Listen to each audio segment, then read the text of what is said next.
cheating. Didn't do anything, Alonzo. Here they come again. Second and long. Caleros brings it down.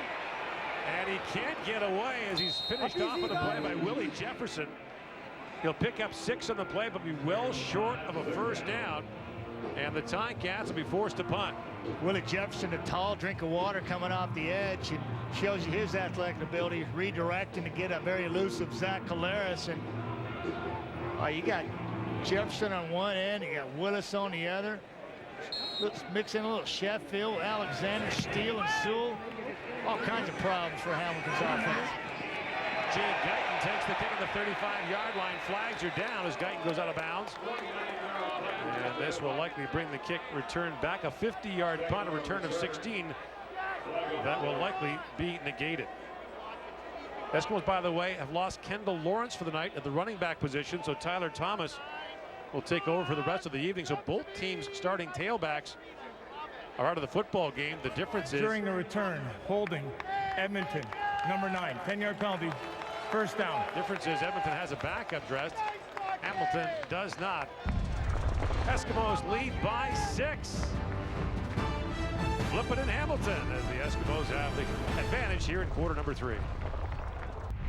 Sack tally is brought to you by Purolator, tackling hunger across Canada. Check. The Eskimos number 2 in the CFL in quarterback sacks.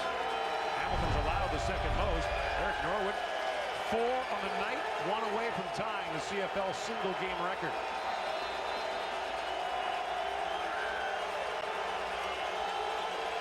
Here comes the blitz.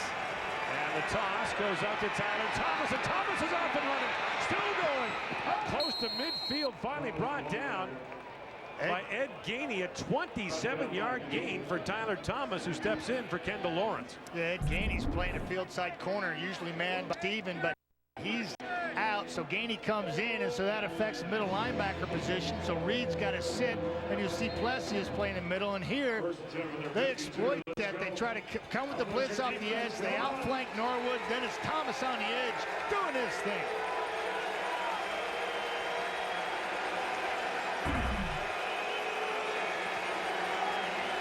First down, Edmonton from the 52, and Riley throws it over the top for Stamps, but Rico Murray picks it off, and now Murray's got room to run, calling for blocks.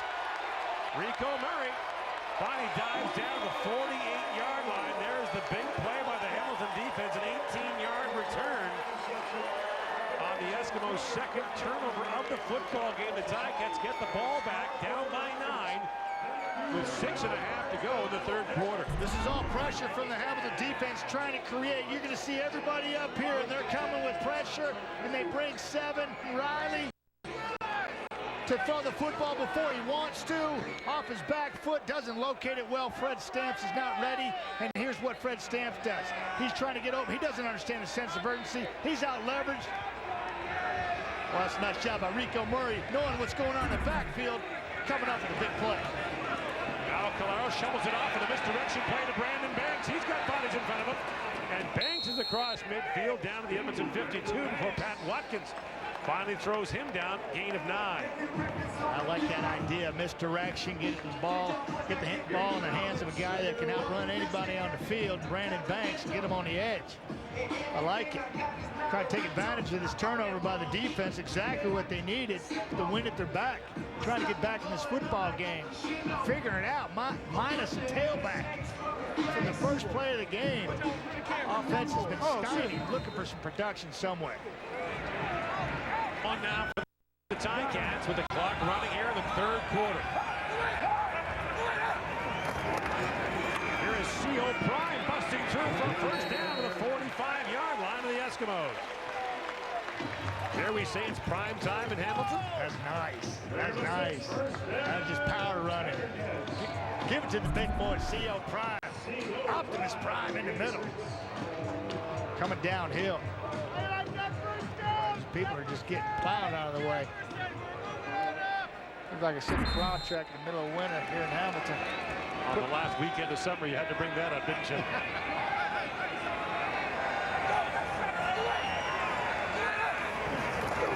Play fake to Prime. Caleros has time, steps up, and fires for Luke Tasker. He got belted by J.C. Sherritt.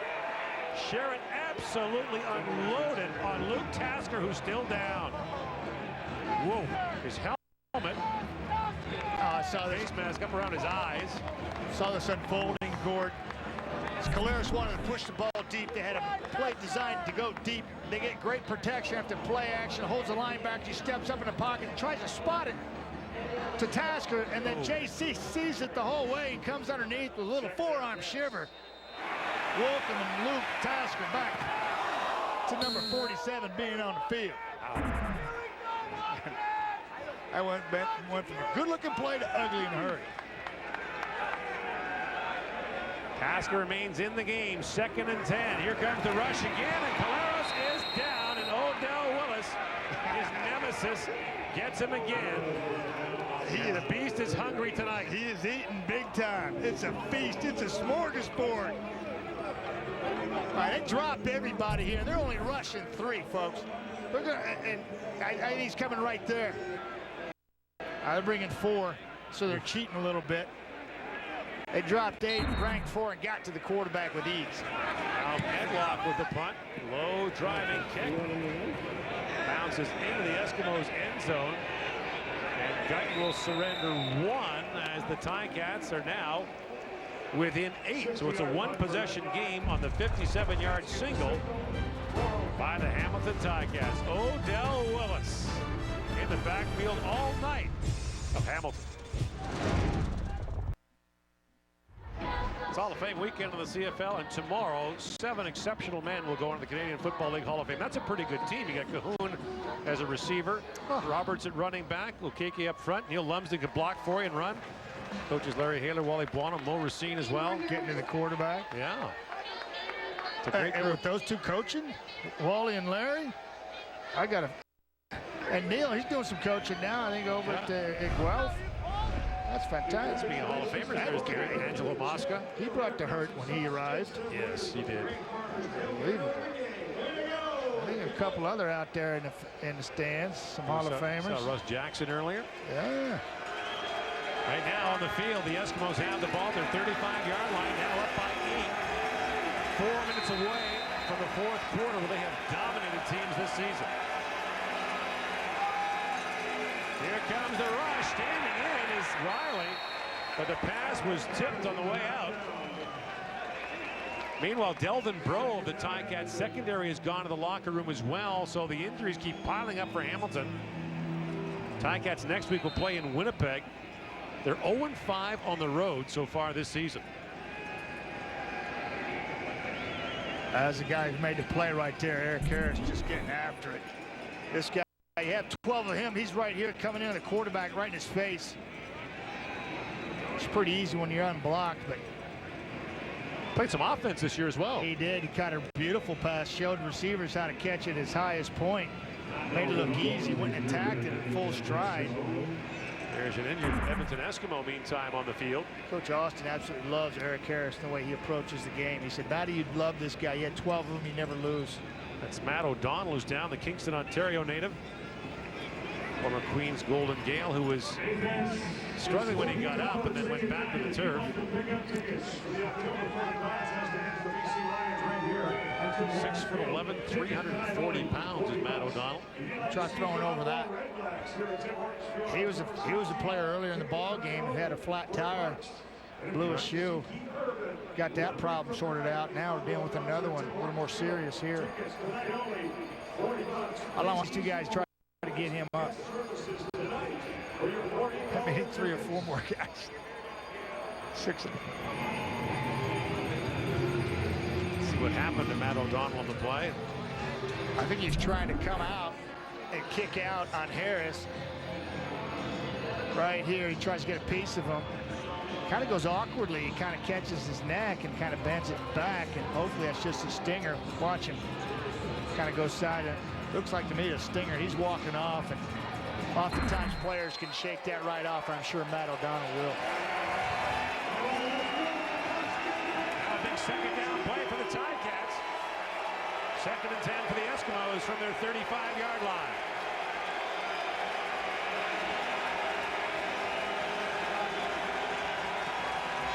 Riley on the quarterback draw, gets tripped up on the play, and once again, it's Eric Harris who gets a hand on him. Also be forced to punt with 3.5 to go. And a big 2-0 for the Ticat defense, which entering this week, Matt, had forced 30 in the previous 3 games. A dramatic improvement for the Ticats in that department. Well, they've been stingy here at Tim Hortons Field since opening it up, and Eric Harris certainly took care of business on that series of downs and forced a 2 and out. That's exactly what they need with the win at their back, trying to get some more points on the board. Neil O'Neill hangs it up high. Here's Brandon Beggs, and the wind just pushes that back, and it goes out of bounds at the Hamilton 45-yard line. Just a 26-yard punt by O'Neill. The wind's really kicking up here in the third quarter. There's more rain in the forecast expected to blow in tonight. So the Ticats, with 2:58 to go, will have the wind at their back and the ball at their 45-yard line. That ball looks like it was going to fly about 50 yards there, then it got to its apex and then just came straight down as the wind knocked it down. It actually started going backwards as it was coming down.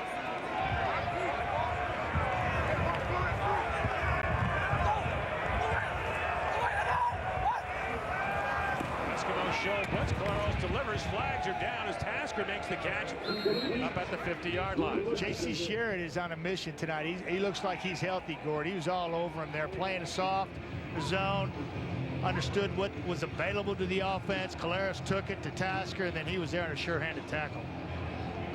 Ticats are called. Offside, Hamilton, number 16. 5-yard penalty, remains first down. Last week, Matt, was the first time this season the Ticats weren't called for illegal procedure. They've been leading the league in that category all year long. And the frustration for Kent Austin, when we spoke to him yesterday, he said unacceptable. I'd say leave it at that. Now 1st and 15. Klaus fires. The pass is caught by Tasker. A first down at midfield. Luke Tasker got leveled a moment ago by J.C. Sherrod. Makes the catch right in front of him for a gain of 16. This is a receiver, knows the importance of coming back to the football. Tasker's right here. He's going to work it up, push his defender back, and work back to the football.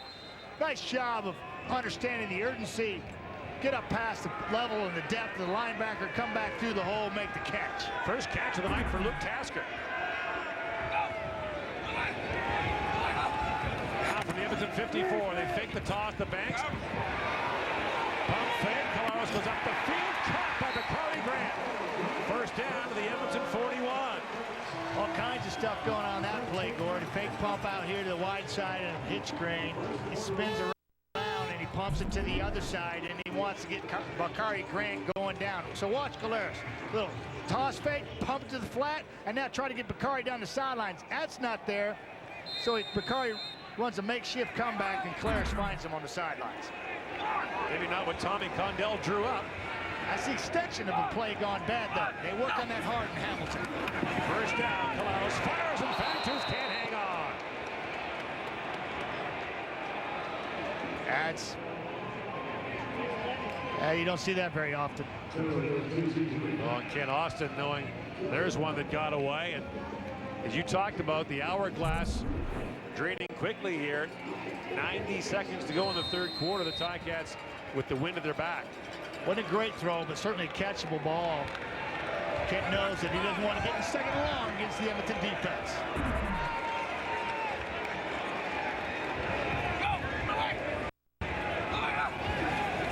Now on second down, here comes the rush. Claros gets it away. Bakari Grant with a catch, fighting for yardage. And they're going to mark him at about the 34-yard line. That'll leave him 3 yards short of a Hamilton first down. So with under a minute to go here in the third quarter, on comes Justin Medlock with the field goal team. So the Ticats are chipping away here in the third quarter. Yeah, I don't think threes and singles are going to do it, though, with the wind at their back. They're going to really have to come up with some field positions, some turnovers in the fourth quarter with the wind in their face in order to secure a win here for the third time in a row at home. So Medlock, who is 22 of 26 on the year coming in, he's 2 for 2 tonight. This from 42 yards out. Lots of wind at his back. And he puts it through. So Medlock doing his job, and the Ticats are now down by 5. But the Eskimos, the best fourth quarter team in the league, they've outscored the opposition 117 to 59 in the fourth quarter this year, and have been dynamite the last 2 weeks. They're getting the ball back, and they'll have the wind at their back in 33 seconds. Yeah, last couple of weeks, 24 points, 21 points in those last 2 games in the fourth quarter, finishing the deal. A 58-point advantage in the fourth quarter so far this season. And now Pat White is in, swings it out. A.J. Guyton makes the catch, but right away the safety, Greg Butler, gets him. The gain is 2. Got to come a long way to secure that tackle in open field against Guyton, who's proved that he's very elusive and dangerous in the open field. There's another play by White where he leaves the field and leaves Mike Riley. It's like alternate shot in golf. The trees is your shot. That's the way I golf. You're going to be my partner. Expect a lot of second and longs. Simone Lawrence is back in the game for the Ticats.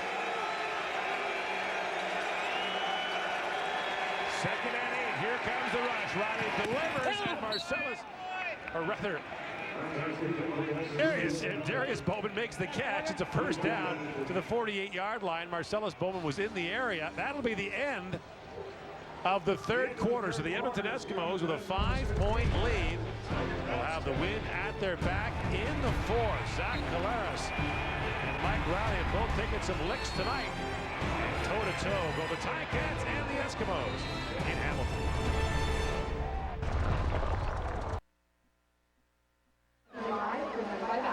So the Hamilton Ticats score 7 points with the wind in the third quarter. Here are the stats. After 3 quarters in the football game, there have been 11 sacks total in the game. Eric Norwood has 4 for Hamilton. Odell Willis has 3 for Edmonton. It's been a nightmare for quarterbacks. Matt, you talk about small plays making a difference. An 11-yard gain from Mike Riley to a Darius Bowman at the end of the third quarter really counts as one of those. It does, and we talked about being put in a tough situation second and long when White doesn't have success in 1st and 10. Boy, this is one of the best throws of the evening here, and a big-time throw because it continues to breaks momentum that Hamilton had with the wind at their back there and moving the chains, giving Edmonton wind at their back, starting a really good field position here in the fourth quarter. First down from their own 48-yard line.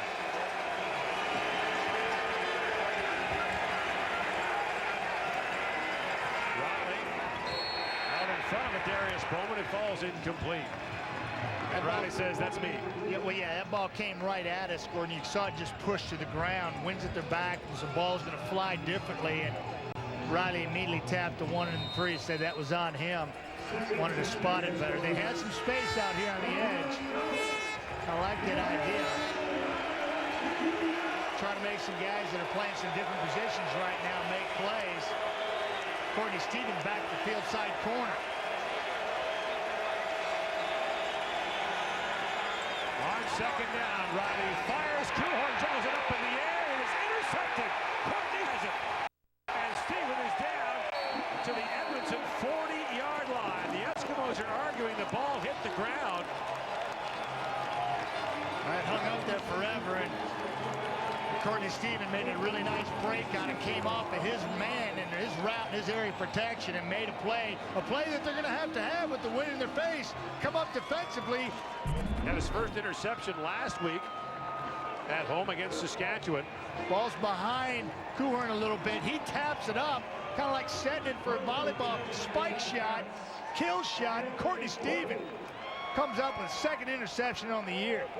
All turnovers are automatically reviewed, and that is going to be an interception. Eric Harris causing a havoc on that play, too, along with Norwood, who's had a heck of a night. And then Courtney Stevens doing his thing, playing the field side corner once again. So assuming this stands, the Ticats are set up at the Edmonton 40. Gordon, we were just talking about that off camera, what Hamilton's going to have to do in the fourth quarter, because 7 points in the third really just wasn't enough to take the lead. So they're going to have to do it against the wind here, and the way their offense is getting stymied by the Edmonton defense, their own defense is going to have to come up with a play. We just saw one. You know, in week 2, Matt, everything pointed against the Ticats in Edmonton. They lost Caleros early, but they hung in that football game and actually had 2 chances to win it in the final minute of the football game. Now, first down Ticats at the Edmonton 40. Here comes the blitz. Caleros delivers. Fantus hasn't room to run for Andy Fantus. And on the 26-yard line, as Zach Caleros took a shot, but got it away. Oh, my goodness. Andy doesn't realize just how important this football, how lucky he was to catch this. Zach Caleros is feeling some heat here. He sees it right in his lap coming into you. Zach Caleros hanging tough, showing you need to be tough to play quarterback. Ryan Hines gets his hands up in his face, too. I think they missed one there. That was a penalty. Delivered nicely to Fantus. First down for the 27. Caleros fires. Tasker the catch, and Luke Tasker inside the 15 down to the 13-yard line. Another Hamilton first down. Maybe the Ticats need to work into the wind all the time. Well, yeah, and they're playing with tempo and a nice rhythm here. Watch Zach Caleros throw the ball and how quickly it comes out of his hands. Ball snap, bang, ball's out already, and Tasker's finding the soft spot in the zone, moving the chains. Boy, that is precise. First down to the 14-yard line.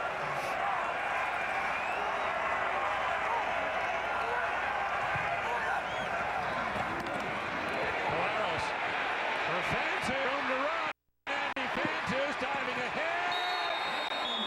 Well, mark him down at the 1. There's a flag down at the 20-yard line. And Ken Austin not looking pleased. It's against the Ticats.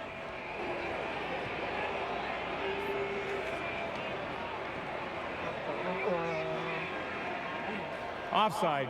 Hamilton, number 17. 5-yard penalty. Remains first down. I can read Kent's lip right there. That's unbelievable. I'll stop right there. It is incredible, Matt, to think about procedure and offside and how much it's cost Hamilton this year. Those are not aggression fouls. Those aren't. There's the offsides right there. It's pretty easy to see. Yeah, he's 3 yards offsides. Just mistimed on the snap count. First down for the 19. Fantus was down to the 1. Caleros with time. Delantis is down to the 1. So it just took them an extra play and pick up 18 yards and another Hamilton first down. First you don't succeed, try again. He goes right back to him. And stay onside. Yeah, there you go. We can do this. We do it all the time. Coming right to left. And he's going to work across Zach's face. And he's going to spot the ball beautiful. First and goal from the 1. Caleros remains in, dives ahead, touchdown. And the Ticats are back in front. So off the turnover, the interception by Courtney Stephen. The Ticats drive the ball to short field. And now lead by 1 with a point after to go. Yeah, and they ran a hurry-up short yardage situation there and kind of caught Edmonton off guard a bit. And easy touchdown. Well-designed, well-executed drive. And Gordon, I can tell you, July 4th, Hamilton turned the ball over 5 times, 3 interceptions and 2 fumbles. That interception right there was costly for the Edmonton Eskimos. They're doing their damnedest to try to turn the tables on them right now. 5-play, 40-yard drive. Took 91 seconds. Medlock puts the point after through, and the Ticats are up by 2. 11:29 to go in the 4th quarter. Back come the Ticats at home to lead by a pair.